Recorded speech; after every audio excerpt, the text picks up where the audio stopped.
Big Questions with the Dead Milkmen.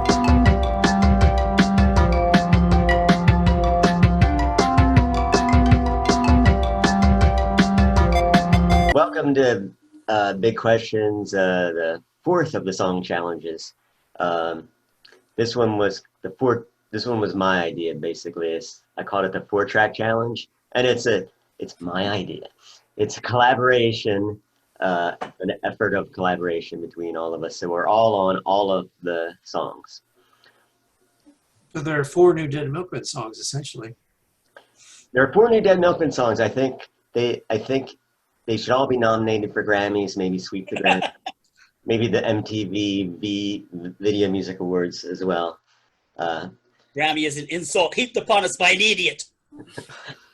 So the idea was this person records a track and then hands it clockwise, or is it counterclockwise? Yeah, it's clockwise.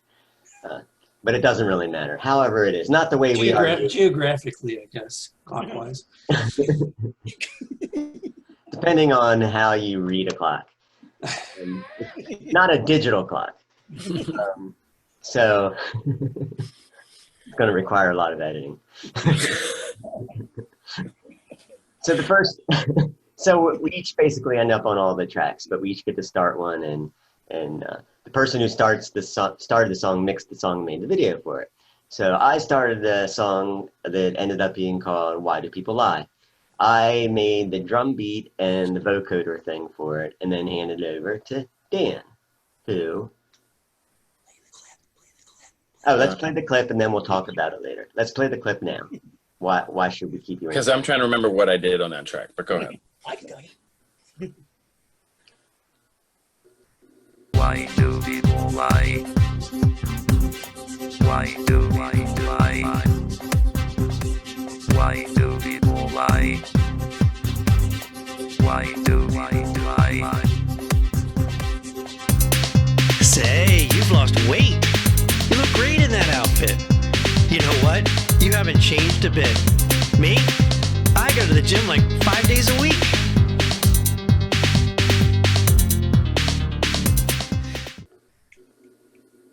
I did the bass. So that was, yeah, Dan did the bass. Also, I would like to thank Chris Muir and Greg McLaughlin for dancing in that little clip, and there's other dancers too. But There was a third dancer, too, wasn't there? oh yes, Serge Riddell. And then Did you, Joe? My first question is: did you choreograph all of that yourself? I did. I only gave him suggestions. I wasn't there because, of course, I just said send in your phone video. So you gave him like an advanced, like, rough mix or something of the Correct. song? They all got a rough mix. And who taught you your moves? Because clearly those are professional. The devil. Beelzebub. Lucifer. Mephistopheles, the Prince of Darkness. Dan, you played the bass on that? I did. And then Rodney put the excellent synthesizers. And then I got it, and it was like my worst nightmare because I'm used to getting like 37 tracks from people when I produce stuff or if I remix something, and like the triangle be on its own, it'll be the wet and dry mix. I'm like, what can I do with this? So I got it, and I thought, oh, this sounds like something like you would get in 1980, like some 2-track thing where you couldn't separate them. That was part of the concept. Yeah. 4-track, like it was old-fashioned. You only had 4 tracks to work with, like when we had the old 4-track cassettes. Well, I started role-playing like 4-track time. So I started thinking, if I was alive in like London in 1980, I'm working as an engineer, and somebody gives me this, the first thing I do, I get on a train, go over to Hockney, go over to Trevor's, because he's got a Fairlight CMI, and I would try to put it into the CMI. But what happened is it would glitch, and that's why I thought put the glitch in there. So, but I gave Joe options. He didn't have to use the glitch track. And then I took Dan's, and I put a compressor on it. I wanted to sound like those old Moog synths, and then I ran it through a simulation of an amp that was like what the guy from the Stranglers would have had in 1980. I was blown away by how the bass sounded after you did that. That was awesome. Thank you. I committed. I don't play around. I also tweaked the bass sound with some EQ. Yes. And then I wrote some lyrics, and I actually sort of sang them. Well, Dean, you went way out of your comfort zone on this project because instead of you're the only one who didn't do kind of what you're known for, which is I didn't play drums on any of these tracks. That's how I started. I started with the idea of, I'm not going to do vocals or keys. But the thing is, I gave you a terrible idea for vocals. I'm glad you didn't listen to me. I suggested you do it like an 80s rap thing where the guy would lie about like his house and his pool and everything. And I'm glad you did not listen to me. In retrospect, that was a Yeah, I had fun idea. with it. I come up with those lyrics based on some experiences that I've had with other people. I loved it. Yeah, it's perfect. It passed my That's expectations. me. So yeah, I thought it sounded great, Joe. It was fun. Okay, so we move on to, is it Bigfoot and the Mob next? That's you, Dan. Yeah. Yeah, Bigfoot and the Mob. I mean, that was a tough one. In all fairness, I handed off a really weird track, which is the beat and I guess the bass line, because I used this guy here. Oh, cool. I knew Stylophone? it somewhere. Rodney gifted me a long time ago, and I've used It a was lot. thrown at me in a club. Somebody threw it at me in a club, and I picked it up. I love it, and I Can just we listen to it? I was hanging out with the kids. I was like, guys, I have to do this track, and I was like, what about this? And they were like, yeah, it's good. And I was like, oh, and then I just repeated it, and I something glitched in it, and it stopped for a second. But I guess did you know what? Let's watch it. Yeah, let's watch it. Yeah, see this clip. Yeah, sorry. Clip of it. Bigfoot and the Mob dares to expose the connection between organized crime and Sasquatch.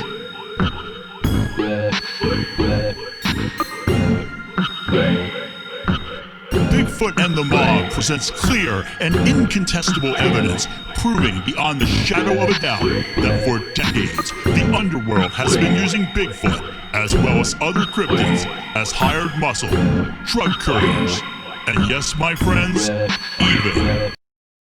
I think, did you, Rodney, edit the beat into something that was a little more linear and like Yeah, I sensible? get people send me a lot of amorphous stuff, and they're like, Rodney, can you make some? Like, I haven't slept in like 8 days, and I made this thing. Can you make something of it? So I kind of been that before. But what happened was I got it, and it was wonderfully, like I say, it was wonderfully like a musical amoeba. It was like all over the place. I thought, oh, that's cool, but what do I do with it? And I heard the whispers in it, and as we all know, I can hear words in Dan's music. So I was like, did it just say Loch Ness Monster, or did it say La Cosa Nostra? And I looked up, and I'll have to send a picture of it. You can't see it here, and I can't move my thing. But in my studio, my friend Penny gave me a poster that says Midnight Cryptid Show. And I'm like, I looked up, and I thought, what if, and the first thing on there was like a Sasquatch. I thought, what if Bigfoot worked for the mob? And then it just, yeah. But then I had to go back to get it to fit in like a lyrical structure. I had to go back and re-edit it so it could, so this part could be this, but I let it be as amorphous as possible. So these little pings and weird things that happen. Was it 90.7 BPM? Well, it actually works out good. What DAW were you using? Is that like Reaper or? I just recorded that into my Zoom Oh, okay, yeah.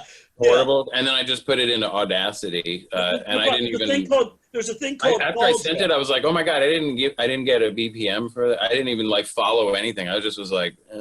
There's a thing called DAW drift. Basically, well, what is like 100 BPM in one DAW, maybe 100.4 in another. So, but it actually worked out good because not sure what you did for Joe's track, but it made it sound like an authentic Moog synth on that because it had that little bit of delay, and those guys wouldn't have been able to step edit anything. So what happened was, so I took it. I thought, oh, Bigfoot working for the mob. I literally had thousands of lyrics for that song. I could have written a novel based on the idea, and then I took that and put that in lyrically, and then it went to Dean, who X-filed it. So Yeah, I added some synth to it. I mean, because there was already so much low end, I decided I needed to be in the upper frequencies, so I added that kind of ethereal kind of synth to it. And yeah, I had fun with that. Not much more to say, really. Yeah. Yeah, it was a Well, I perfect like it fit. because Oh, I did edit the lyrics a little bit. I copied that little Sasquatch groan and added it at yeah, the that's end killer. of the track. I know, and I got complaining about it. I was like, damn, why didn't I think of putting that at the end? I also like the keyboard part because it reminded me of the X-Files or Kolchak the Night Stalker. It gave it that super scary thing. And then Joe made it even more scary. I made a spooky. I wanted to add spookiness to it too. What did you use? I used my Thor synthesizer emulator or whatever you call that thing. But there was a sound already in there called male choir, but I took it and edited it and used. It's called Formant editor. I don't know what that Formant does. editor. Formant editor. I was playing with that whilst I was playing the key. So it made So formants are like the vowel sounds that people make. They're you can find synths that have like a formant feature to them where you could sort of emulate talking sounds. Basically, there's like a, e, I, o, the sounds that people make when they talk, vowel sounds and so forth. Formant, I guess it's called. Formant. And I like the video too. That's of course I had to be. Yeah, I mean it was literal without being like there's a lot of. So today actually I spent Joe Schulte stopped by. And he said that did you guys make the video like in his woods back behind his house? Yeah. Yeah, that have you ever been back there? I've never been back there. I've been to his house, but I haven't been back to the woods there. It's really cool, and it's funny because we were walking back there and I was like, "All this is yours?" He was like, "Yeah, man." And I was like, "This like fence part here?" He was like, "Well, that's my property, but I just walk around here." I was like, "Oh, so this isn't really your property." I was like, "Whose is it?" He's like, "It's everyone's." I was like, "All right." So, and spoiler alert, Junius was Bigfoot. Yeah. Played a good Bigfoot. But he was a good sport about it. I was trying to figure out how to make Charlie the Loch Ness Monster and Edgar maybe Kurt Cobain. But famous scripted Kurt Cobain. Very good. So yeah, that was fun. So we have next Dean. So I actually am caretaker for Dave Schulteis's old bass, and I decided that I wanted to start this track out with a bass track, and I played it on Dave's old bass. Oh, cool. So this has Dave on it. And let's listen to it now.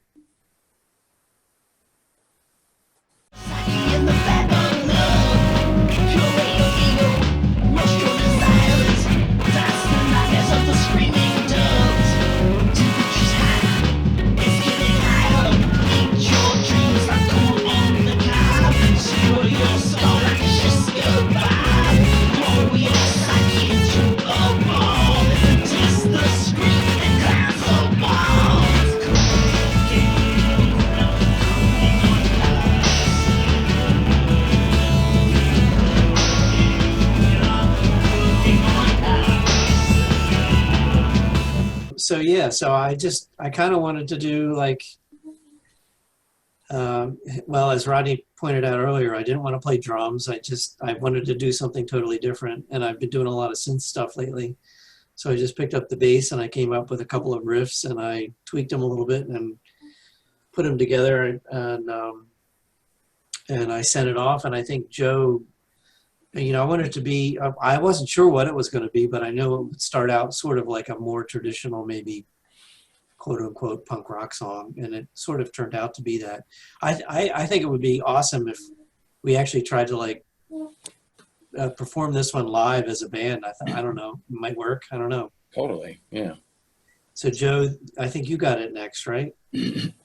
Right, I came up with a guitar part like I guess I would if someone gave me a bass part. And you said that you kind of did it live? I did it live. One take? I didn't, not the first take, of course, but yes, a take, no edits, no punch-ins. So it's like punk rock. Thinking back to the 4-track I used to have, I wouldn't be able to punch in on my own Right. without making it sound terrible. So I just did it once. That's not what I could have easily punched in on the computer because that's what I did. But Right. hey, I wanted it to be lively. Yeah, no, it is lively. I like the ambience of the track, the way it turned out. And Dan, I'm really curious about how you did the drums. Is that like a drum sample or a loop or something? Yeah, so basically the exact opposite of Joe. I took this drum break in a 1960s psychedelic Turkish band song, and That's cool. it was just this little snippet with like that.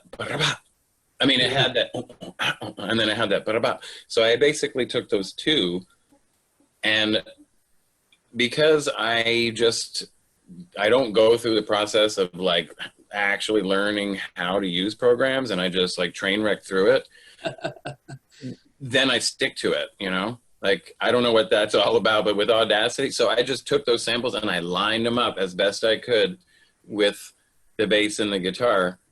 And I think maybe it missed its mark a couple times. I confess that I took a segment of your drum track from earlier in the song that was kind of matched up pretty well.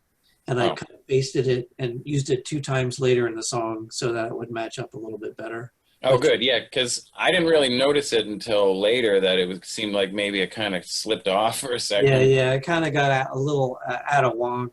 To do my vocals, I put my own just under there, yeah. Yeah, I managed to get it sorted out later. But yeah, I like this, because this is my favorite track of the 4, honestly. I loved all of them, but like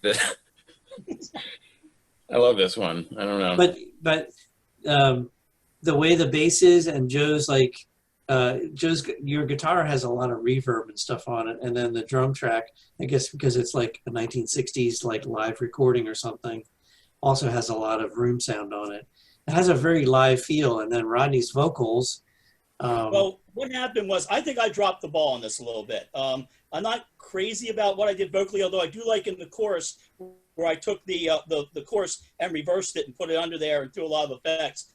But I got it, and at first I was like what I should have done was taken one of my synths, probably the Uno synth, because it would have shined on this, and I should have made it an instrumental because we had 3 tracks with vocals, and I should have done a whole weird lead thing. But what happened was I got it, and it reminded me of like Blue Cheer or like Cream. It reminded me of the 60s bands. So I thought, well, what can I do? Like, what did producers and stuff do in the 60s? And I remember I was going to go looking for interviews about 60s production techniques. And I remember seeing this guy, and I can't remember who it was. They were interviewing him. I think it might have even been in print. And they said, well, what was the job of the producer in the 60s? And he said, basically, I had to hide all the drug references. So I thought, oh, it'd be great. Just like write a song, it's all these metaphors about like drugs, you know, but they blow it. They forget on the chorus, and they're like cooking on acid. And then I thought, well, I can go in and play around with that some. But yeah, I think if I had given some more thought, if I did it again, I would probably have gone in there with ball or master amount of synths and made it almost like a Pink Floyd instrumental, like One of These Days or one of that. So I may go back and do that someday. I've got the track. Remix. So we're gonna. Yeah, I like the lyrics though. I think it was fun to like cut the video too. So. Yeah, the video is great. Where did you get that footage from? Like the guy dancing in the. My go-to site for video clips is called Pexel.com, Pexel.com. It's like free video clips. And thanks to all the creators that have posted stuff there, it's like there's a lot of free video clips there you can download. And I would just like I had a window up with Rodney's lyrics, and it was like the end of each line. I was like, let's search for shish kebabs, and see what, or grilling, and see what came up. So were any of them your own images? Nope, none of them. Because the one with the dove on I thought that looked like something you would do. It almost looked like that was a little video clip. If you look closely, it moves just a little bit, a couple times. Oh, I didn't see that. Yeah. You need more drugs, Dan. You need more drugs. Ain't that the truth? All right, My so cat really wants to be in this. She's jumping up. She does this during business meetings. So Anyway, that was a fun project, Joe. Thanks for suggesting that. Oh, you're welcome. And then finally, last but not least, Rodney, I am least. opposite day. Yeah, opposite day. Yeah, what happened was I started this kind of with Dean's concept. I didn't want to do, originally I thought, I don't want to do, vocals and keys and them for them. So there's another band I'm part of that often has a Middle Eastern flair to it. And we do the things where we send tracks around, and they wanted me to do percussion or something. I was like, So I thought, well, let me go back, and here's my chance. See if I do it. So I sent Dean about 5 different motifs, which were about 8 bars each. And I said, here, just take them and you can work them into, you can turn some of these can be intros, some of them can be breaks. And also it leaves you extra. If you don't use all of them, pass them down the line. So, so somebody else goes, well, wait a minute, I want to add this in. So that's how I started that. Oh, actually, you know what? I'm going to shut up, show the clip. Here comes the clip.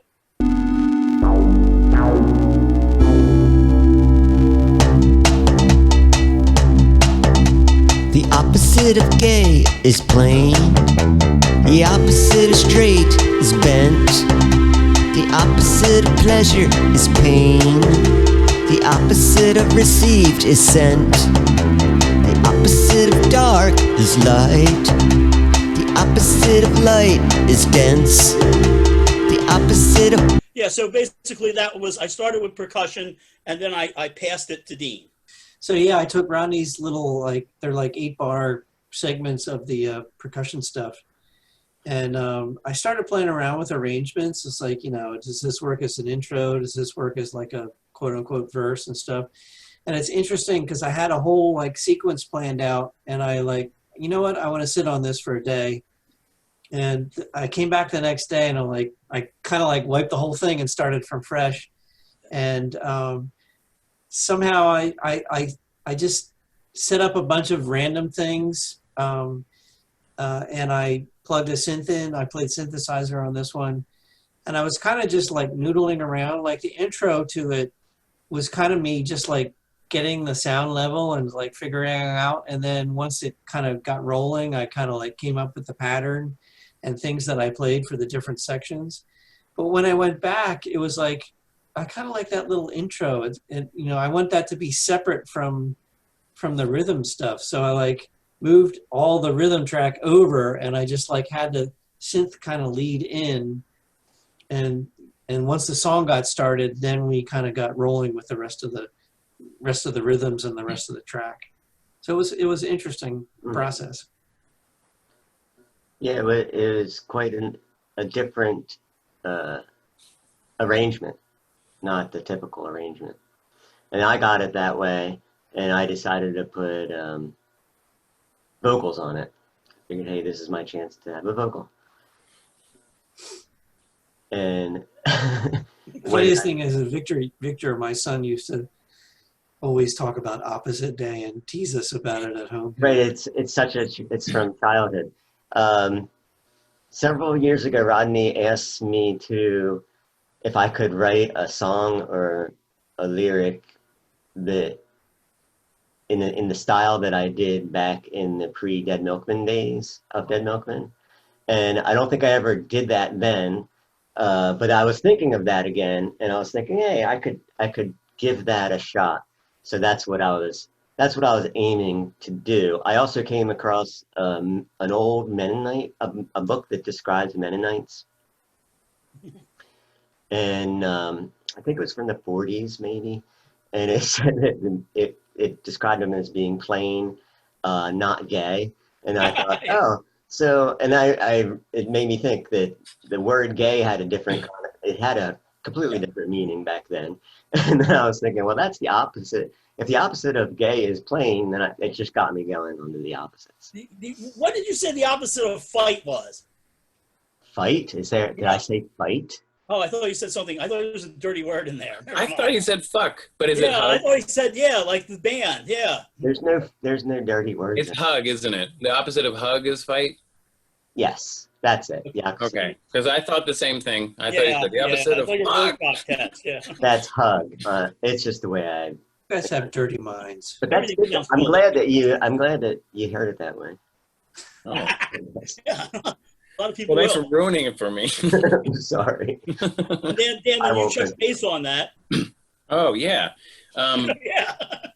No, Dean, Dean, I'm glad you explained that about the arrangement, because I was fascinated when I got it, thinking, who the hell did what on this? I mean, obviously I knew what Joe did, and his amazing guitar solo at the end. Which got cut out of it. No, it didn't get cut out. Your guitar solo, Joe, is the strings. I was wondering Oh, about that. The violin I part heard- at the I end. thought I heard it, but it was like faint or something.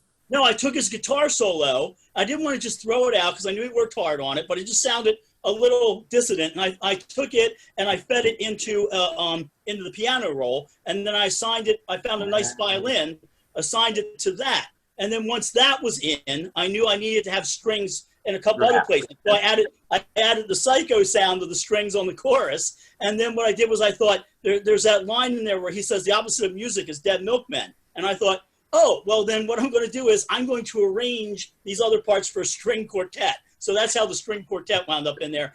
And I got to test something, which is if you put a high-pass filter at the end of the strings, they come up very nicely. So there's, for you budding producers, there's a nice little tip right there.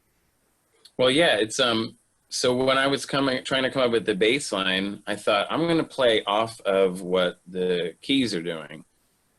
And then one time I accidentally played it off, and I was like, oh, you know what? Each time I'm going to do it in a different sync with the keyboard part.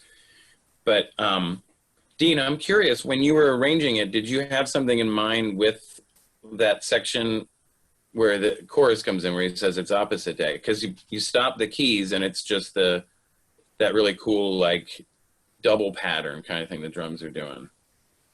Did you have anything in mind? Were you thinking like that would be like the chorus or whatever? Like, Yeah, I kind of think so.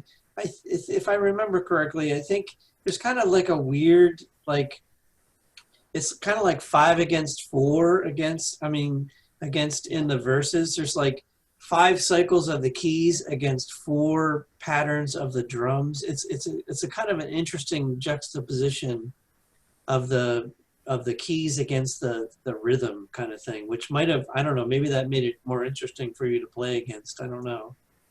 I think it's like the song really grew on me, and I listened to it a bunch of times. At first I was kind of like, what did I just listen to?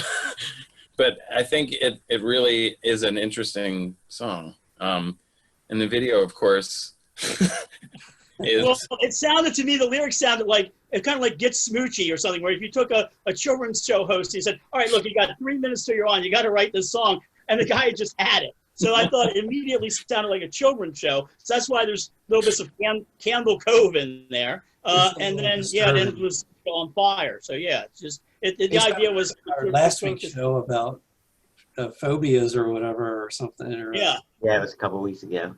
Yeah. That's what I thought too, the marionettes. Where did you get the fire footage? That's Xuxa on Fire. That's a famous fire that broke out. Xuxa is the... God, Machismo is awesome. Xuxa was this Mexican children's show, but the woman who ran it wore these scanty clad outfits and stuff. I would watch Xuxa every Saturday morning. Sometimes I watch it with one thumb on the pause button. And I think she might have been Brazilian, but I think she had an affair with Pele. She lived with Pele for a while, but she was this children's show host, and a fire broke out on her set. And there was actually a band that did a song called Xuxa on Fire. And in the video, they slowed it down and played underneath it. And it just always, the Xuxa fire stuck in my head. And so that's the reason it talks about Joe going berserk and stuff. I needed to tie, originally that was my idea of have the Xuxa fire in it. And I needed to tie this, like, children's show hosts going mad to this fire that broke out. And it looked really bad. Did everybody make it out? Or? What's that? The fire looked really bad. I play keyboards. I'm not the damn fire marshal. I don't know. Everybody died. All of Brazil burnt down. There's no rainforest anymore. It's time for recommendations. What's that? It's time for recommendations. My recommendation is a movie. It's a documentary. It's called An Honest Liar. It's sort of a throwback to Rodney mentioned this guy. James, the amazing James Randi. He's the subject of it. He was an illusionist and an escape artist. But he also dedicated the last part of his life to exposing deception in faith healers mostly and psychics. And all of that's in this documentary. It's pretty well made. And there's a twist to the documentary too, because you see that there's a deception within Mr. Randy's life itself, but I won't give it away. And it's pretty good. I think it was well made. I watched it again. I watched it a few years ago, and I watched it again just recently. Cool. My recommendation is next time you're in any kind of public place or setting, with a mask on, of course, every time someone walks by, force yourself to imagine a really positive thing about the person, like that they donate to charities, that they help out at a hospital, they adopt pit bulls. It's a really weird thing because it definitely, for me personally, it really had like a nice effect on my mood. And I would recommend, if anybody's feeling low, especially about humanity and their faith in humanity is low, then try it. That's my recommendation. Okay. I am going to recommend, I know Rodney's talked about the band Ego Likeness before, and one of the members of Ego Likeness is Stephen Archer, and as well as playing music, he is an artist, and he does paintings. I'm sure you can go to the Ego Likeness website and find links to his painting stuff. I recently ordered a set of his tarot cards, which he did I think 4 years ago. I don't know. I think there was a recent link to them on Facebook, and I was like, hey, I've always thought about those. Rodney probably has a deck. Anyway, so Whoa. they're really cool. And there's I guess there's 78 cards in a tarot deck. I'm not a tarot reader or a practitioner. I'm an art fan. And Stephen was encouraged by friends of his to hey, you got to do a tarot deck. And he took on the challenge, and he did all the paintings, ran you've got a set too. Oh wow. I've got a signed deck. Someone signed my deck. Oh, deck. All right. So, but yeah, the deck is beautiful. I highly recommend you check that out. You can find them online. You can order them from Stephen directly, and it's a beautiful set of cards. While I'm not a tarot card reader or a practitioner, I think I'm going to try and do a musical project with them where I pick maybe 3 cards and I do a little jam or something. I'm kind of putting that out there to challenge myself to follow through on it, and we'll see. You're accountable now. But anyway, so yeah, I highly recommend. Each card is different. He did a painting for each one, and they're really, really cool. So anyway, that's my recommendation. Yeah, this is basically the Stephen Archer show. He pops up every couple of episodes. So yeah, first of all, before I do mine, R.I.P. to the notorious RBG, Ruth Bader Ginsburg, Justice Ginsburg. You will be missed. You were absolutely fantastic. Someone like that comes along once every couple generations, and you were great. So we do miss you. Now, recommendations. Going to recommend a horror movie, as I often do. This one's from 2019. It's called The Lodge, and I can give almost nothing away about it. I think you can watch it if you have Hulu. I think you might be able to watch it free there. Otherwise, it's on Amazon or whatever, or Google Play. You can rent it from there, and it's pretty good. And it's got Alicia Silverstone in it in the role of a lifetime. So I'm going to recommend that. I'm not giving anything away. It's really, really happy, and it stars Elvis's granddaughter. So you got that. She was in Mad Max too. Okay, so the new Mad Max. She wouldn't have been born in the original Mad Max. So get that out there. The other thing I'm going to recommend is my radio show. what happens is Joe was talking about Wi-Fi 92 last week. I never plug anything I do. I'm about to now. I have a radio show. I think it's the thing that I do the best out of all the stuff that I do. It's on once a month on the first Friday and Sunday of the month. So the next one will be on October 2nd. It's going to be our combination Halloween election special, and every song has the F word featured prominently in it. So it's like 24 songs, except one song has the S word. But it's like, so you're going to want to crank that. And we have a rule on the show. Every time I use the word explicit, because say like explicit in the title, you're supposed to take a little sip. I mean, we don't recommend that you get drunk, but it's become a thing. Invite your grandma to listen with you. Yeah, crank it up real loud. First of all, my 100th radio show. So I'll put the links to where my radio shows are on Mixcloud. My 100th radio show will happen in December, but that means that there's close to 200 hours of music out there for you just to go through and find some new bands that you fall in love with. I promise you there's no alt rock. It is 100% alt rock and classic rock free. No Beatles, no LCD sound system, no Tame Impala. It's all very dark underground music, and I think there's even an entire 3-hour new wave where I play nothing but new wave music. So yeah, I recommend that. It's called Rodney Anonymous Tells You How to Live, and it's once a month on Why Not Radio. So yeah, now I'll shut up.